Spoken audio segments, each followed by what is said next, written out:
ಫಾರಿನಲ್ಲಿದ್ರೂ ಕೂಡ ಆರೋಪಿ ದರ್ಶನ್ಗೆ ಬೇಲ್ ಟೆನ್ಷನ್ ಮನೆ ಮಾಡಿದೆ. ಇಂದು ಸುಪ್ರೀಂ ಕೋರ್ಟ್ನಲ್ಲಿ ಬೇಲ್ ಅರ್ಜಿಯ ವಿಚಾರಣೆ ನಡೆಯಲಿರುವಂತದ್ದು. ದರ್ಶನ್, ಪವಿತ್ರ ಸೇರಿದಂತೆ 7 ಆರೋಪಿಗಳ ಭವಿಷ್ಯ ನಿರ್ಧಾರ ಆಗುತ್ತೆ. ಒಂದು 2 ತಿಂಗಳ ಹಿಂದೆ ಸುಪ್ರೀಂ ಕೋರ್ಟ್ನಲ್ಲಿ ಅರ್ಜಿ ವಿಚಾರಣೆಗೆ ಬಂದಿತ್ತು. ಆದರೆ ಆ ಅರ್ಜಿಯ ವಿಚಾರಣೆಯನ್ನ ಇವತ್ತಿಗೆ ಮುಂದೂಡಿಕೆ ಮಾಡಲಾಗಿತ್ತು. ಅದಾದ್ಮೇಲೆ ಸುಪ್ರೀಂ ಕೋರ್ಟ್ನಲ್ಲಿ ರಜೆ ಇತ್ತು. ಸೊ ಇವತ್ತು ಅರ್ಜಿಯ ವಿಚಾರಣೆ ನಡೆಯಲಿರುವಂಥದ್ದು. 17 ಜನ ಆರೋಪಿಗಳಿದ್ರಲ್ಲ, ಅವ್ರದ್ದು ಎಲ್ಲರದ್ದು ಬಗ್ಗೆನೂ ಕೂಡ ಮೇಲ್ಮನವಿಯನ್ನ ಸಲ್ಲಿಸಿರುವಂಥದ್ದಲ್ಲ. 7 ಜನ ಆರೋಪಿಗಳಿಗೆ ಮಾತ್ರ ಸಂಬಂಧಪಡುವಂತೆ ಅರ್ಜಿಯನ್ನ ಹಾಕಲಾಗಿದೆ. ಅದರಲ್ಲಿ ದರ್ಶನ್, ಪವಿತ್ರ ಈ ರೀತಿಯಾಗಿ 7 ಜನ ಇದ್ದಾರೆ. ಕೊಲೆ ಆರೋಪಿಗಳಿಗೆ ಜಾಮೀನು ನೀಡಿದ್ದಂತ ಹೈಕೋರ್ಟ್ ಇದನ್ನ ಪ್ರಶ್ನಿಸಿ ಸುಪ್ರೀಂ ಕೋರ್ಟ್ ಮೆಟ್ಟಿಲೇರಿದ್ರು ಪೊಲೀಸರು. ಹೀಗಾಗಿ ಇಂದು ಸುಪ್ರೀಂ ವಿಭಾಗೀಯ ಪೀಠದಲ್ಲಿ ವಿಚಾರಣೆ ನಡೆಯಲಿದೆ. ಇನ್ನಷ್ಟೇ ಥೈಲ್ಯಾಂಡ್ಗೆ ತೆರಳಿರುವಂಥದ್ದು Darshan family. Devil cinema shooting ಸಲುವಾಗಿ ವಿದೇಶ ಪ್ರವಾಸವನ್ನ ಮಾಡ್ತಾ ಇದ್ದಾರೆ. ಆದರೆ ಇಂದು ಸುಪ್ರೀಂನಲ್ಲಿ ಮೇಲ್ಮನವಿ ಅರ್ಜಿ ವಿಚಾರಣೆ ನಡೆಯುತ್ತೆ. ಇವತ್ತೇ ತೀರ್ಪೇನು ಬರುವಂಥ ಸಾಧ್ಯತೆ ಅಂತೂ ಕಡಿಮೆ. ಇವತ್ತು ವಾದ ಪ್ರತಿವಾದ ನಡೆಯುತ್ತೆ. ವಾದ ಪ್ರತಿವಾದ ಯಾವ ರೀತಿಯಾಗಿ ನಡೆಯುತ್ತೆ ಅನ್ನುವಂಥದ್ದೇ ಈಗಿರುವಂಥ ಕುತೂಹಲ.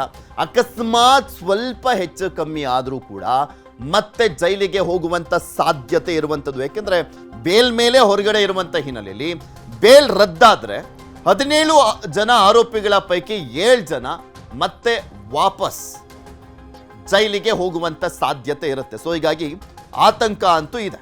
ವಾದ ಪ್ರತಿವಾದ ಯಾವ ರೀತಿಯಾಗಿ ನಡೆಯುತ್ತೆ? ಹೈಕೋರ್ಟ್ ಆದೇಶವನ್ನ ಎತ್ತಿ ಹಿಡಿಯುತ್ತಾ ಸುಪ್ರೀಂ ಕೋರ್ಟ್, ಅಥವಾ ಸಿಕ್ಕಿರುವಂಥ ಜಾಮೀನನ್ನ ರದ್ದು ಮಾಡುತ್ತಾ? ಇದ್ರ ಬಗ್ಗೆ ಇನ್ನಷ್ಟು ಮಾಹಿತಿಯನ್ನ ಕೊಡ್ತಾ ಹೋಗ್ತಾರೆ ನಮ್ಮ ಪ್ರತಿನಿಧಿ ಸತೀಶ್. ನಮ್ಮ ಜೊತೆ ನೇರ ಸಂಪರ್ಕದಲ್ಲಿ ಜಾಯ್ನ್ ಆಗಿದ್ದಾರೆ. ಸತೀಶ್, 2 ತಿಂಗಳ ಹಿಂದೆ ಬಂದಿತ್ತು ಸುಪ್ರೀಂ ಕೋರ್ಟ್ನಲ್ಲಿ, ಆದರೆ ಇವತ್ತಿಗೆ ಅರ್ಜಿ ವಿಚಾರಣೆಯನ್ನ ಮುಂದೂಡಿಕೆ ಮಾಡಲಾಗಿತ್ತು.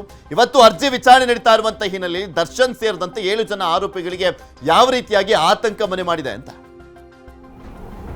ಎಸ್ ಪೃಥ್ವಿ, ಇವತ್ತು ಕೊಲೆ ಆರೋಪಿ ದರ್ಶನ್ ಸೇರಿದಂತೆ 7 ಜನರಿಗೆ ಒಂದು ರೀತಿ ಅಗ್ನಿ ಪರೀಕ್ಷೆ ಅನ್ಬೋದು. ಏನಕ್ಕೆಂದರೆ ರೇಣುಕಾ ಸ್ವಾಮಿ ಕೊಲೆ ಪ್ರಕರಣದಲ್ಲಿ 17 ಆರೋಪಿಗಳಿಗೂ ಈಗಾಗಲೇ ಒಂದು ಜಾಮೀನು ಸಿಕ್ಕಿದೆ. ಇದರಲ್ಲಿ 7 ಜನರ ಒಂದು ಬೇಲನ್ನು ಕ್ಯಾನ್ಸಲ್ ಮಾಡೋದಕ್ಕೆ ಪೊಲೀಸ್ನವರು ಸುಪ್ರೀಂ ಕೋರ್ಟ್ನ ಮೊರೆ ಹೋಗಿದ್ದರು. ಇವತ್ತು ಆ ಒಂದು ವಿಚಾರಣೆ ದ್ವಿಸದಸ್ಯ ಪೀಠದಲ್ಲಿ ಸುಪ್ರೀಂ ಕೋರ್ಟ್ನಲ್ಲಿ ವಿಚಾರಣೆ ಆಗುತ್ತೆ. ಅದರಲ್ಲೇ ಆಲ್ರೆಡಿ 2 ಬಾರಿ ವಿಚಾರಣೆ ಆಗಿರೋದ್ರಿಂದ ಇವತ್ತು ಈ ಒಂದು ವಿಚಾರಣೆ ಸಂದರ್ಭದಲ್ಲಿ ಆದೇಶ ಕೂಡ ಹೊರ ಬೀಳುವಂತಹ ಸಾಧ್ಯತೆ ಇರೋದ್ರಿಂದ ದರ್ಶನ್ ಹಾಗೂ ಪವಿತ್ರ ಗೌಡ ಸೇರಿದಂತೆ 7 ಜನರಿಗೆ ಒಂದು ರೀತಿ ಭಯ ಶುರುವಾಗಿದೆ ಅಂತಲೇ ಹೇಳ್ಬೋದು. ಏನಕ್ಕೆ ಅಂದರೆ ಒಂದು ವೇಳೆ ಏನಾದರೂ ನೀವು ಹೇಳಿದಾಗೆ ಬೇಲ್ ಕ್ಯಾನ್ಸಲ್ ಆದರೆ ಮತ್ತೆ ಅವರು ಜೈಲು ಸೇರಬೇಕಾಗಿತ್ತೆ. ಒಂದು ಕಡೆ ಪವಿತ್ರ ಗೌಡ ಅವರ ವ್ಯವಹಾರಕ್ಕಾಗಿ ಇಲ್ಲಿ ಬೆಂಗಳೂರಿನಲ್ಲೇ ಇದ್ದರೆ, ಇನ್ನು ಡೆವಿಲ್ ಶೂಟಿಂಗ್ ಆಗಿ ದರ್ಶನ್ ಥಾಯ್ಲ್ಯಾಂಡ್ನ ಪುಕೆಟ್ನಲ್ಲಿದ್ದಾರೆ. ಸೊ ಒಂದು ವೇಳೆ ಬೇಲ್ ಕ್ಯಾನ್ಸಲ್ ಆದರೆ ನೇರವಾಗಿ ಅವರು ಅಲ್ಲಿಂದನೇ ವಾಪಸ್ ಬಂದು ಮತ್ತೆ ಜೈಲಿಗೆ ಹೋಗಬೇಕಾಗುತ್ತೆ. ಇದೆಲ್ಲದರ ನಡುವೆ ದರ್ಶನ್ ಈಗ ಥೈಲ್ಯಾಂಡ್ನಲ್ಲಿ ಒಂದು ಕಡೆ ಡೆವಿಲ್ ಶೂಟಿಂಗ್, ಮತ್ತೊಂದು ಕಡೆ ಫ್ಯಾಮಿಲಿಯ ಜೊತೆ ಎಂಜಾಯ್ ಮಾಡ್ತಿದ್ದಾರೆ. ಸೊ ಏನಾಗುತ್ತೆ ಅನ್ನುವಂಥ ಆತಂಕ ಕೂಡ ಅವರಲ್ಲೂ ಇದು ಇರೋದ್ರಿಂದ ಸೊ ಒಟ್ಟಾರೆಯಾಗಿ ಈಗ ದರ್ಶನ್ ಮತ್ತೆ ಬೇಲ್ ಕ್ಯಾನ್ಸಲ್ ಆಗುತ್ತಾ ಇಲ್ವಾ, ಅಥವಾ ಶೂಟಿಂಗ್ನಲ್ಲೇ ಇರುವ ಮುಖಾಂತರ ಸೆಪ್ಟೆಂಬರ್ 25ಕ್ಕೆ ನಾವು ಸಿನಿಮಾವನ್ನು ರಿಲೀಸ್ ಮಾಡ್ತೀವಿ ಅನ್ನುವಂಥ ನಿಟ್ಟಿನಲ್ಲಿ ಈಗ ಆಲ್ರೆಡಿ ಸಿನಿಮಾದ ರಿಲೀಸ್ ಡೇಟ್ ಕೂಡ ಅನೌನ್ಸ್ ಮಾಡಿದ್ದಾರೆ.